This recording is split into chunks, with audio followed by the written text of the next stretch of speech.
Welcome to Overcoming Physician Burnout as Health Architects, a series in which we talk about different ways that physicians can approach their clinical work to make it more rewarding and fulfilling. This is Venkatesh Ramnath. Today is episode 25, The Culture of Yes, How Medicine Trains Us to Forget Ourselves. If you prefer reading, I invite you to look at the written post, which also includes embedded links for references. Also, a disclosure. I have no conflicts of interest or disclosures regarding the product cited. In recent episodes, we discussed ways to slow down, because we often move too fast. We also heard from an ED physician and wellness director how moving fast can lead us to deeper questions that have financial, relational, and even existential implications. As part of that discussion, the issue arose that when we face such questions openly and honestly, we often encounter a binary endpoint, saying either yes or no. Today's episode is about the former, the simple but powerful word, yes. In medicine, we're trained to say yes to supervisors, patients, administrators, until it becomes automatic. But over time, that reflex starts to erode our agency and our sense of self. In this episode, we'll look at how this culture of yes began, how it became embedded in our profession, and why unlearning it may be the first step to healing burnout as health architects.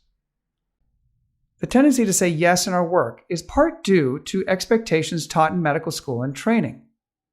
When asked to present patients in a certain format, we're expected to say yes. When told to admit a cancer patient to the pulmonary service rather than the oncology ward, we say yes. When an attending physician prefers one antibiotic over another, we say yes. Obedience and discipline have value during training years when we earn our stripes.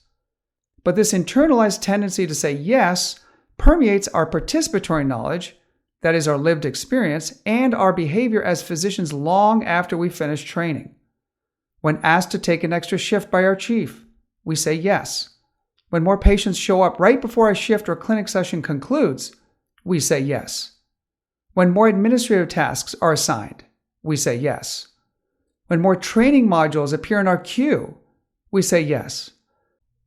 As a result, saying yes in clinical work has become reflexive and seemingly limitless.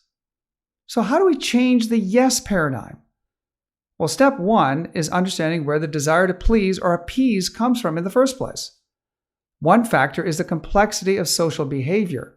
And while that multifaceted topic is beyond the scope of this post, I will mention one aspect here: peer pressure. Peer pressure starts early in life, as the Netflix series Adolescence, which appeared earlier this year, dramatically demonstrates.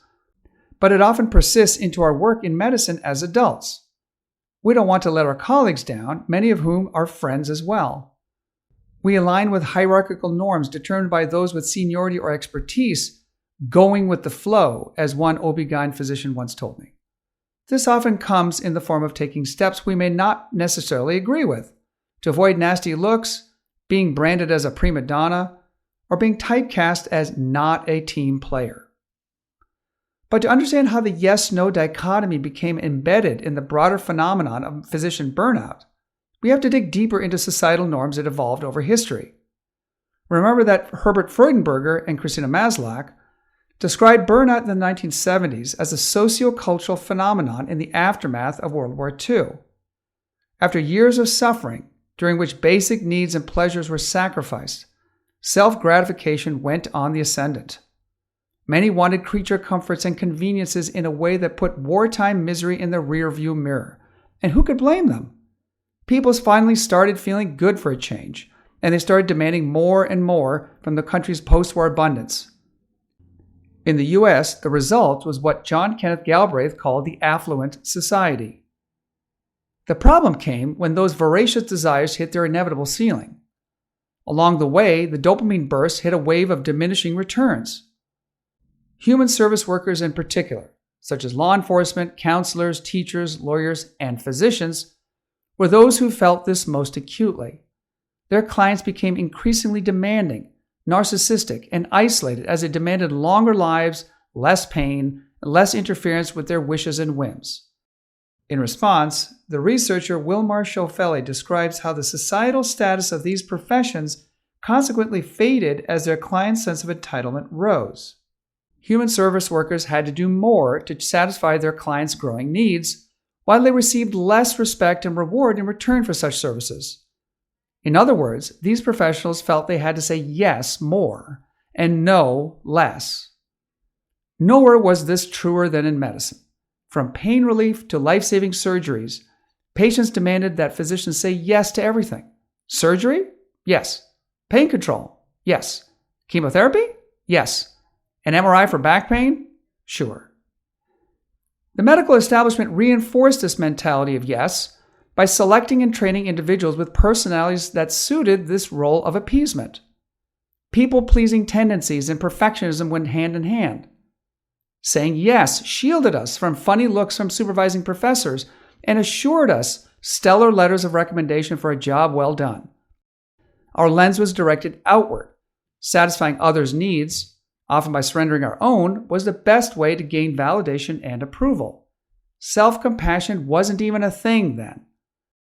For all these reasons, burnout became synonymous with saying yes to external demands while saying no to our internal ones.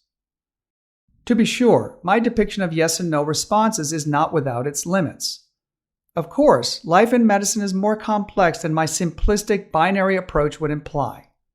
Sometimes we say no for a yes later, like when we refuse to go out with our friends and instead cram in medical facts at the library, all for an exhilarating emotional payoff years later when we save a patient using that knowledge. Other times, we are stuck in the land of maybe, when the yes and no are not clear or in conflict with one another. Maybe this patient has pneumonia, or maybe it's heart failure. One maybe I wondered about for years was whether going to fellowship and delaying my life goals several more years after residency was the right choice. But understanding how saying yes and saying no differ in stark, concrete ways allows us to see how part of our burnout predicament is based on how we say yes more than we should, especially when we want, and actually need, to say no. Essentially, this requires self-awareness and self-compassion, two areas dear to the health architect. The health architect sees that restoring agency and human connection requires saying yes and no at the right times. Saying yes appropriately can build trust with patients, providers, and other staff, including administrators. We can say yes to discussing with an administrator how certain documentation workflows can be improved, or with a physician colleague about how one test is superior to another when diagnosing cancer. Even when finding mutual agreement when others suggest something, saying yes doesn't mean blindly acquiescing to others. Instead, the power of yes rests in expressing a sense of mutual understanding. Yes, I hear what you're saying and understand where you're coming from. This type of yes is not just obsequiously yielding to the demands of others, which actually strips us of relevance as well as agency. Instead, it retains our agency to make decisions for the things that matter. In addition, saying yes in this way fosters and deepens our connection to others through shared decision-making, in which the actual decision is shared between you and others, not by one or the other in a zero-sum game. In doing so, the bond between you stands intact and develops more as you move forward in lockstep. This is how the health architect leans into saying yes. Take-home point. Medicine conditions us to say yes, a reflex born in training, reinforced by hierarchy, and sustained by a culture that equates compliance with competence. Over time, that automatic yes erodes our agency, self-compassion, and sense of purpose. Understanding where this urge to appease comes from, peer pressure, professional norms, and societal expectations, is the first step towards change. Healing burnout begins when we recognize that caring for others doesn't mean surrendering ourselves, and that sometimes the compassionate act is learning when and how to say no. Okay, I hope you enjoyed this episode. In the next one, we'll pick up from there and see how to move past yes and what it really means to say no as a health architect. See you then.